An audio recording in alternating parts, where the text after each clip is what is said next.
Baik, kembali lagi bersama kami di MNC News Prime dan kita masih bersama ketiga narasumber kita dan juga bertambah dengan kehadiran melalui virtual ada Bang Bawono Kumoro, peneliti indikator politik. Selamat malam, Bang Bawono.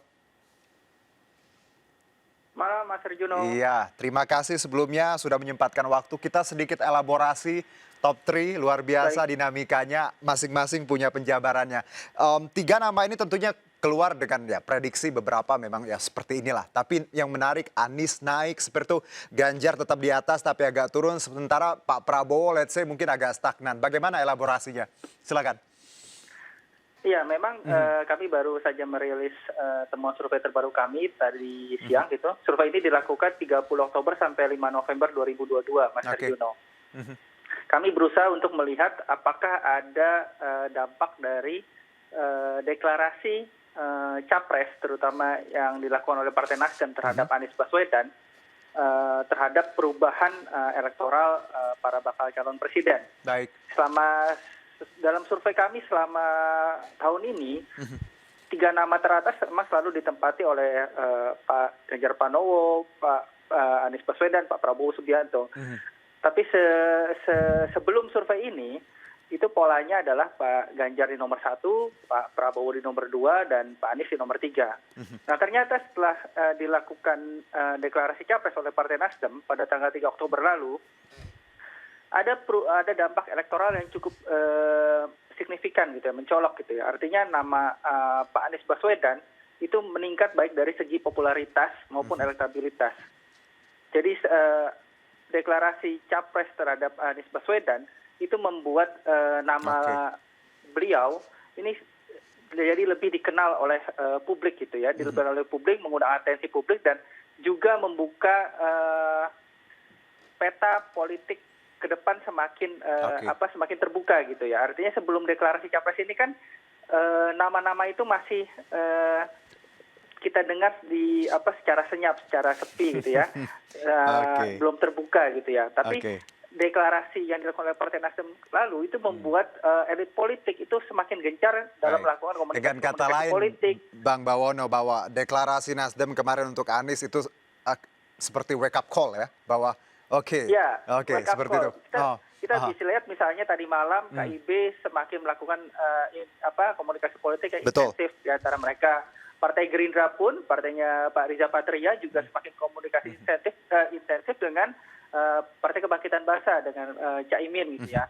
Artinya ada semacam wake up call tadi istilah Mas Herjuno, deklarasi Partai Nasdem terhadap Anies Baswedan. Jadi membangunkan para elit politik untuk semakin pacuan kuda gitu, semakin ibarat pacuan kuda semakin kencang larinya. Saya gitu, langsung kita tadi ke Bang Riza, Bang Wono. Ini pacuan kuda, kuda erat kaitannya dengan hobi Pak Prabowo.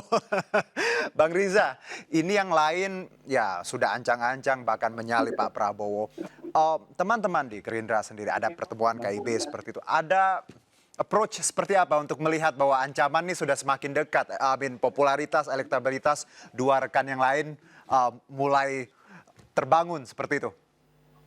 Ya tentu ya, posisi Mas Ganjar, Mas Anies ini kan baru ya, jadi punya semangat yang baru. Baik. Kalau kami, Pak Prabowo ini semangat kami semangat yang tulus, semangat yang tangguh ya dalam menghadapi Bang Riza, suaranya Pilpres ke depan. Jadi kami punya perjalanan, kami siap pemenang depan. Agak terputus Bang Riza. Bang Riza. Pilpres 2000, meyakini bahwa di Pilpres. Kita coba perbaiki dulu audio dengan Bang Riza, tapi poinnya tadi. Bisa? Udah belum? Boleh diulangin sedikit Bang Riza, silakan. Iya, tentu bagi kami Pak Prabowo, kami juga punya pengalaman yang cukup, pengalaman yang panjang dalam menghadapi Pilpres, dan bekal pengalaman ini penting bagi kami ya. Sementara Pak Anies, Pak Ganjar belum punya pengalaman, dan ini kami mengikuti ya dalam berbagai pertarungan, survei-survei. Jadi survei-survei ini harus kita cermati, perhatikan, nikmati ya. Di indikator tadi kita nomor 3, sebelum nomor 2, di beberapa survei kita nomor 1. Memang 3 nama ini selalu di 3 besar, tapi urutan 1, 2, 3 masih bergantian. Yang nanti akan kita lihat dalam bulan-bulan ke depan. Memang Pak Prabowo ini orang yang sangat amanah, bertanggung jawab. Dia fokus sekarang lebih pada sebagai pembantu presiden, pembantu Pak Prabowo, Pak Jokowi, yaitu Pak Prabowo sebagai Menteri Pertahanan. Jadi fokusnya di situ. Jadi fokusnya bukan keliling, pencitraan, bukan press saja diurus, tapi justru mengurusi kepentingan bangsa negara, yaitu pertahanan. Tapi Bang Riza, kemarin ketika Pak Jokowi menyebutkan nama Pak Prabowo di HUT Perindo, tanggapannya senang? Ya, tentu kami bersyukur, senang Pak Jokowi memahami dan mengerti bahwa dalam perjalanan ini hubungan yang baik antara Pak Prabowo dengan Pak Jokowi, semua publik, semua masyarakat Indonesia tahu sejauh mana dukungan Pak Prabowo pada Pak Jokowi selama ini, sejak di Gubernur DKI hingga hari ini. Sekalipun kemarin berkompetisi, tapi Pak Prabowo demi kepentingan bangsa negara, persatuan dan kesatuan bangsa, Pak Prabowo memutuskan untuk bergabung, mendukung kepemimpinan Pak Jokowi. Itulah negarawan seorang Pak Prabowo Subianto yang sampai hari ini dengan ketulusannya, yang penting bagi beliau adalah persatuan dan kesatuan bangsa, kedaulatan bangsa, menjaga NKRI. Itulah yang selalu menjadi rujukan bagi beliau, landasan dasar bagi beliau membangun bangsa ke depan. Oke, itu kode lumayan keras ya dengan menyebut nama Pak Prabowo. Berarti Pak Prabowo juga rambutnya ada putih dan ada kerutan ya? Ya, itu silakan teman-teman menafsirkan sendiri. Namun demikian kami juga tidak hanya GR begitu, sekalipun kami tahu ketulusan, keikhlasan Pak Jokowi kepada Pak Prabowo, tapi kami juga akan mengikuti dengan kerja-kerja partai yang lebih baik lagi. Saya ke Bang Immanuel ya, yang kemarin, let's say ada yang sebutnya endorsement, tidak hanya nama Pak Prabowo. Mungkin ya, ini publik punya asumsi, termasuk kemarin ketika relawan Nusantara. Anda melihat kalimat Pak Jokowi dengan statement seperti itu, apakah itu memang untuk Ganjar, menguntungkankah, atau ya it's very general sebenarnya? Saya memahami ada 2. Pertama, saya sebagai pendukung Mas Ganjar ya, sangat semakin ada energi lah ya, dengan pernyataan Uban ya, itu pasti mengidentikan dengan yang beruban, yang memikirkan rakyat, pasti mengidentikan dengan Mas Ganjar secara tidak langsung. Ini PD dong, GR dong. Tapi ya, kayak begitulah, GR lah ya, boleh dong GR kan? Boleh. Itu wajar saya sebagai pendukung. Tapi yang paling penting, kita harus bisa memaknai substansi apa yang disampaikan Pak Presiden itu. Soal orang yang berubah karena memikirkan rakyat. Kemudian jangan yang wajahnya celing, itu celing dalam arti glossy ya. Glossy karena dia pasti orang-orang yang seperti itu, Presiden memahami orang yang hanya cuma di kantor, tidak berani turun ke lapangan. Kemudian juga ada beberapa pernyataan Presiden juga soal jangan orang yang hanya duduk di istana, kayak gitu. Ini kan sebetulnya pesan-pesan yang sebetulnya Presiden menginginkan 2024 nanti pemimpin itu standarnya begitu, yang berpikir untuk rakyat, yang bekerja untuk rakyat, dan semoga siapapun kader bangsa ini, ada Pak Prabowo, ada Anies Baswedan, kemudian ada Mas Ganjar, ya tinggal kita lihat aja, semoga mereka menjual gagasan-gagasan besar buat bangsa ini, itu kan semuanya buat bangsa ini, tidak buat siapa-siapa, tinggal memang ya udah dagangannya apa, programnya apa, gagasannya apa, diadu aja. Jadi enak. Nanti konsentrasi 2024 itu bicara tentang gagasan dan program. Tidak lagi kita jangan terjebak dengan polarisasi 2019 yang menurut pandangan saya itu mengerikan sekali. Mari kita jaga demokrasi kita tanpa lagi ada namanya kebencian-kebencian, kebohongan dan sebagainya. Kita ingin nanti demokrasi kita, pesta demokrasi kita kuatkan. Tidak ada politik identitas, sara, kita ingin merayakan perbedaan. Nah, gitu kan, itu secara itu sehat. kira-kira. Kita setuju. Nah, saya ke Bang Laude bahwa ya kalau tadi Pak Ganjar mungkin disebutkan dalam pidato seperti itu, diasumsikan seperti itu, Pak Prabowo juga. Untuk Pak Anies mungkin nggak disebutkan, tapi tentunya Pak Jokowi juga pernah ya punya kedekatan tertentu dengan Anies. Anda melihat sikap Jokowi dengan endorsement yang ya beragam ini. Bagaimana teman-teman Anies melihat ini? Bang Laude, boleh di-unmute Bang Laude. Halo? Iya, silakan lanjut. kita sama sekali tidak ada pengaruh lah ya, Oke. tidak terpengaruh, tetap termotivasi sebab kita juga punya catatan dan teman-teman semua mencatat bahwa Mas Anies juga adalah mantan jubirnya Jokowi ketika Betul. berkampanye. Ya. Artinya tanpa sepengetahuan kita mungkin hubungan mereka juga itu hanya urusan Pak Jokowi dan Mas Anies kan gitu ya. Tetapi bahwa dukungan dari siapapun tokoh itu hal yang cukup baik kan.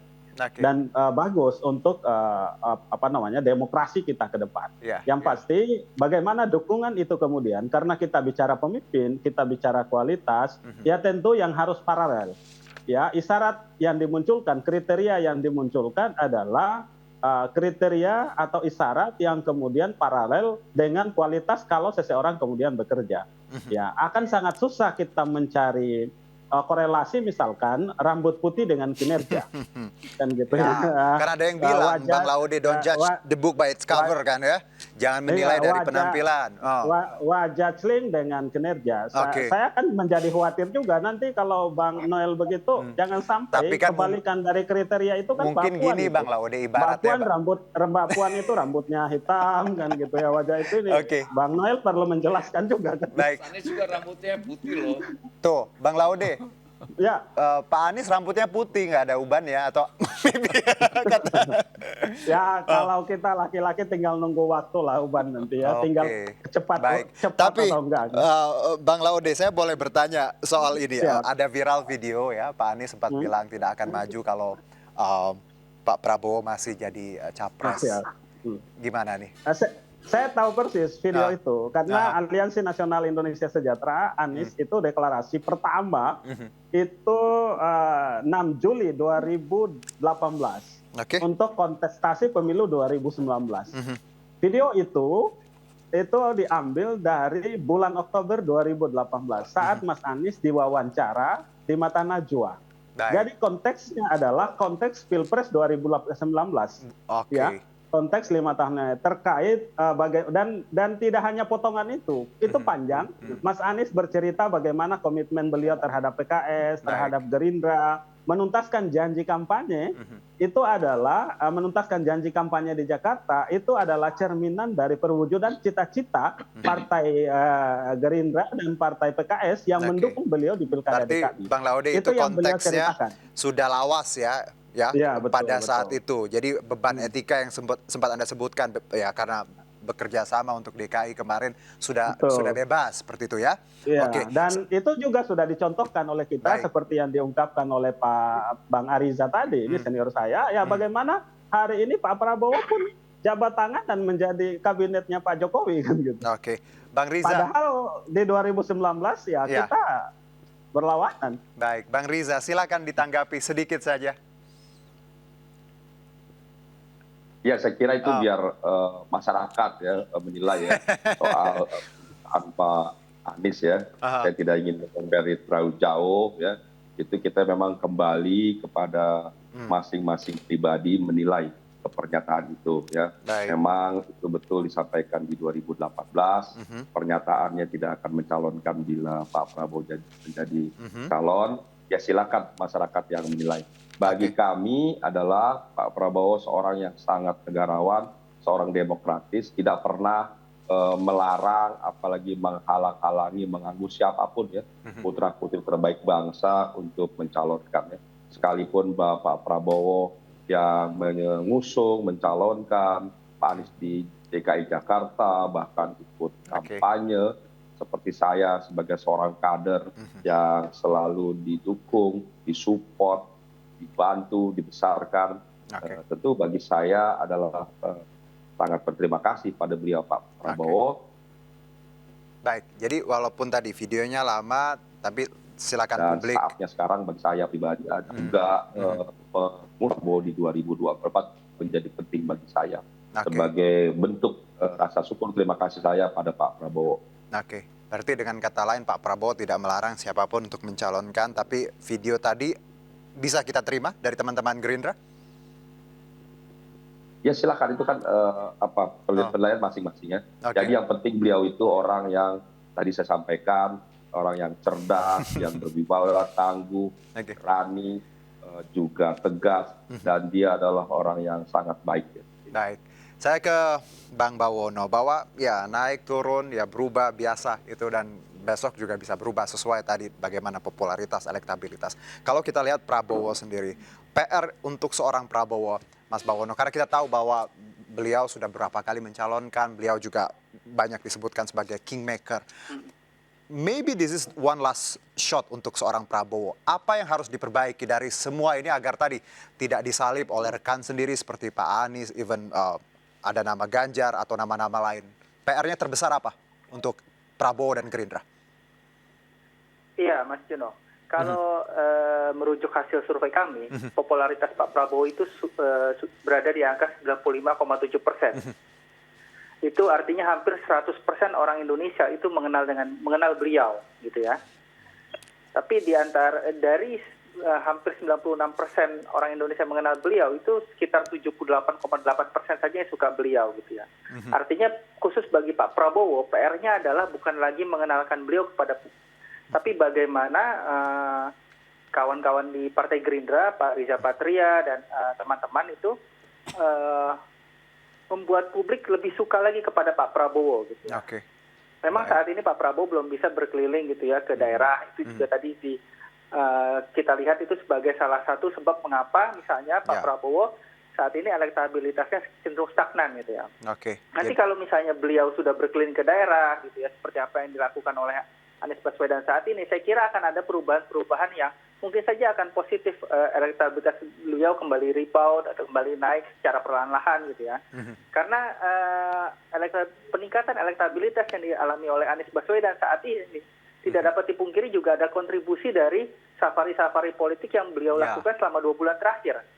Nah, di antara tiga bakal calon presiden, 3 nama bakal calon presiden ini kan Pak Anies ini satu-satunya bakal calon presiden yang sudah tidak lagi menjabat, gitu ya. Artinya tidak ada lagi ikatan yang membuat beliau terhalang untuk berkeliling Indonesia, gitu ya. Kalau Pak Ganjar gitu kan masih menjabat Gubernur Jawa Tengah saat ini. Nanti kalau misalnya pergi ke provinsi lain, tentu kan ada pertanyaan dari publik ini, kenapa ini seorang Gubernur Jawa Tengah pergi ke provinsi lain, gitu ya.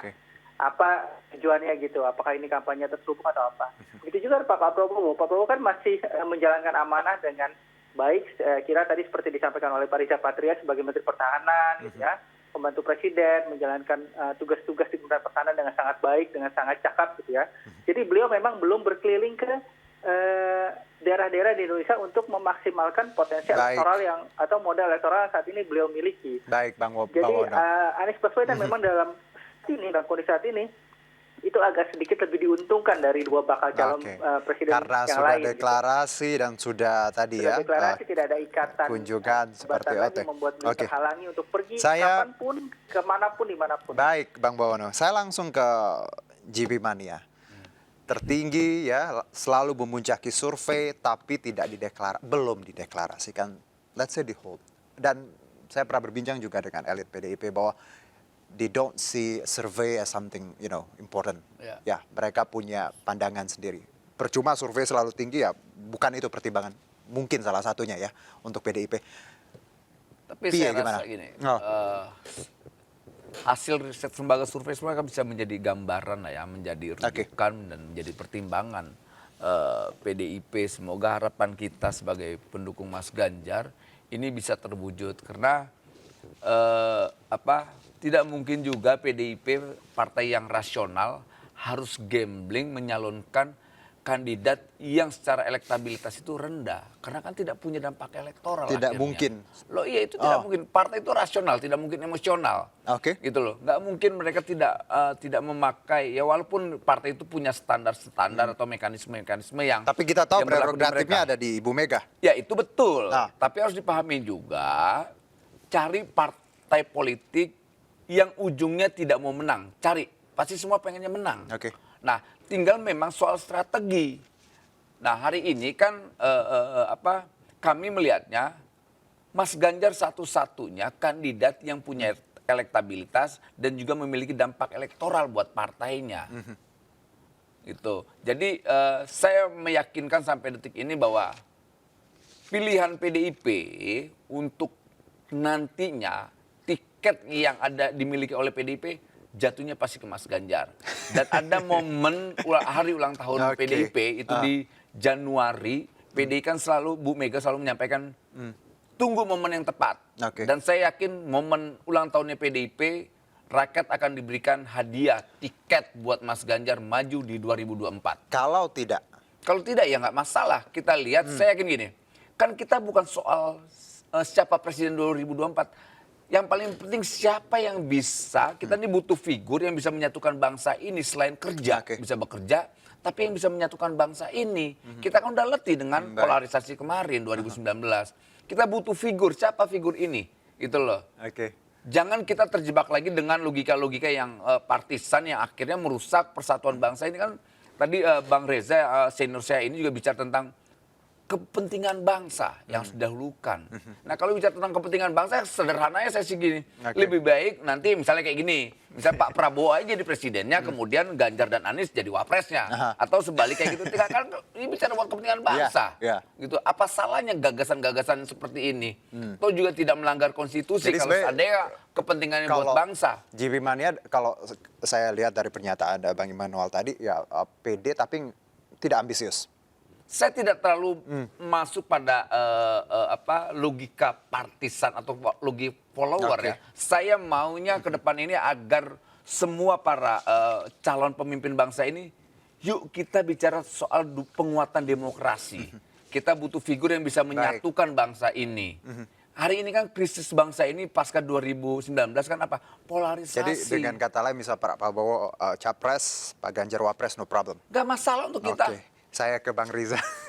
Bang Riza, koalisi belum rampung ya. Gerindra tidak mungkin mengusung sendiri seperti itu calon. Komitmen tadi Pak Prabowo sebagai Menhan terus dijalankan. Kita melihat dinamika yang terus berkembang. Apakah ada kemungkinan-kemungkinan lain untuk Gerindra dan juga Pak Prabowo membuka option lainnya? Ya memang seperti juga sudah disampaikan dalam forum resmi Rapimnas Partai Gerindra, yaitu yang pertama bahwa Partai Gerindra mengusung Pak Prabowo sebagai Capres 2024-2029. Kemudian kami juga seluruh DPD seluruh Indonesia, DPC memberikan mandat penuh kepada beliau untuk memilih siapa cawapres yang mendampingi. Dan ketiga juga pada Rapimnas tersebut dibangun kesepakatan koalisi bersama antara Partai Gerindra dan Partai PKB. Ya. Dan untuk ke depan tentu kita serahkan ya pada partai, pada pimpinan, pada Pak Prabowo, pada Pak Muhaimin untuk siapa yang menjadi presiden dan wakil presiden. Tentu bagi kami adalah keputusan internal kami adalah Bapak Prabowo sebagai presiden. Nah, untuk Wapres tentu beliau berdua nanti akan memutuskan. Namun demikian, ini kan belum selesai ya. Jadi karena belum selesai, semua kemungkinan bisa saja terjadi. Ya. Seperti yang ada sekarang ini, antara Pak Prabowo dengan A, dengan B, dengan C, dengan D, itu adalah suara publik yang harus menjadi perhatian kami, perhatian kita semua. Yang penting bangsa ini bersatu, bangsa ini utuh, ke depan menjadi bangsa yang makmur, bangsa yang adil dan bisa mensejahterakan seluruh rakyat. Apalagi Pak Jokowi sering menyampaikan bahwa tantangan ke depan jauh lebih sulit. Jadi kita membutuhkan pemimpin yang tidak hanya cerdas, tapi juga berpengalaman, yang tangguh, yang tulus, yang negarawan, dan yang dapat mempersatukan seluruh elemen bangsa. Yang sudah dicontohkan oleh Pak Prabowo, bisa bersatu dengan Pak Jokowi. Baik, jadi semuanya masih sangat mungkin, masih sangat cair. Jadi kita lihat dinamika nanti berlangsung. Saya mungkin ke Bang Bawono ya. Singkat saja, waktu terbatas. Closing statement. Iya, Mas Juno. Temuan hari ini tentu tidak. 24 nanti ya. Ini adalah gambaran terkini gitu ya.